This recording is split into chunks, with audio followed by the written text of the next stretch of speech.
Viewer discretion is advised. This room is an anomaly. While vacant, it contains items and furnishings normally associated with a hotel room. If any of the contents are removed, they will return once unobserved. It is located on the second floor of the Echo Hotel. Ostensibly, it is a great resting point for anyone visiting the city of Moscow. However, this safe-class SCP encapsulates one of the most powerful mind-altering effects known to the Foundation. And the scope of its influence could present a most problematic containment disaster for the Foundation to resolve.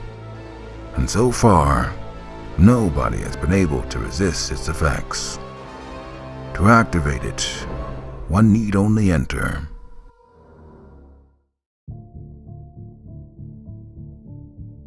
One of the foremost objectives of the SCP Foundation is the containment of anomalies which could potentially alter the perception of humanity on a global scale. Whether the alteration benign, apocalyptic, or even poetic.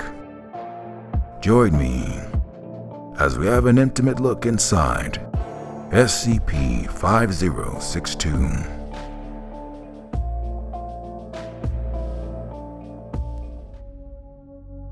Though one may enter room 355 of their own volition, egress can only be achieved through the extraction of a portion of the occupant's anatomy.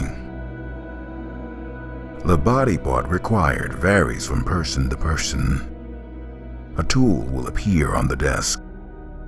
Its size will be proportional to the extent of the amputation. The mind-influencing properties of the anomaly will reveal this to the occupant shortly after entrance. The exact method of which is unknown. A mental block is formed, disallowing the occupant to leave of their own free will until the amputation is complete.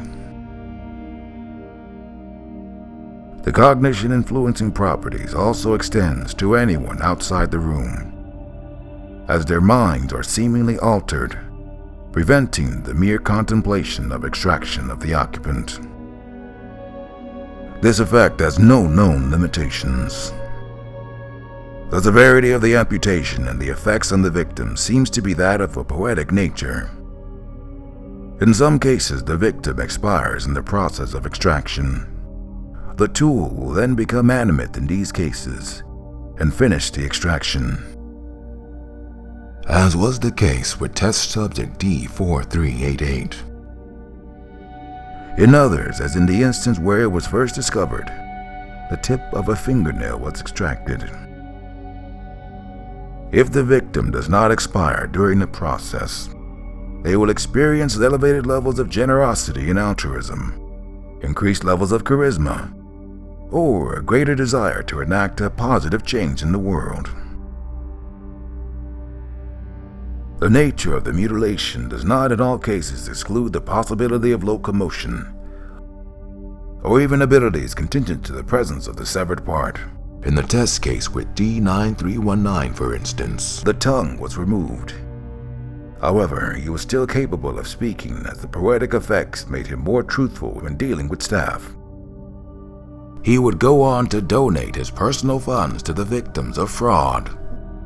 The extent of the mind-altering effects of SCP-5062 can affect those observing the victim to the point where they will not notice the absence of the severed limbs.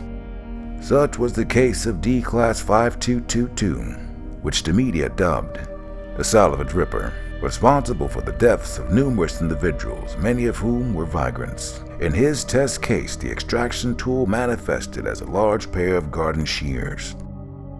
After a period lasting 73 hours, the subject managed to remove his own head. His body remained animate and left SCP-5062. When later questioned, supervising personnel were unable to recall why they did not prevent this. The headless corpse then left the hotel completely, and over the course of the next 12 months, ran for a position in the local council. No media covering the election or individuals consuming said media were able to perceive D-5222 as a headless corpse. Following the victory, the courts passed a number of laws protecting the homeless population in the district before finally expiring. The body was recovered and all direct witnesses anesthetized.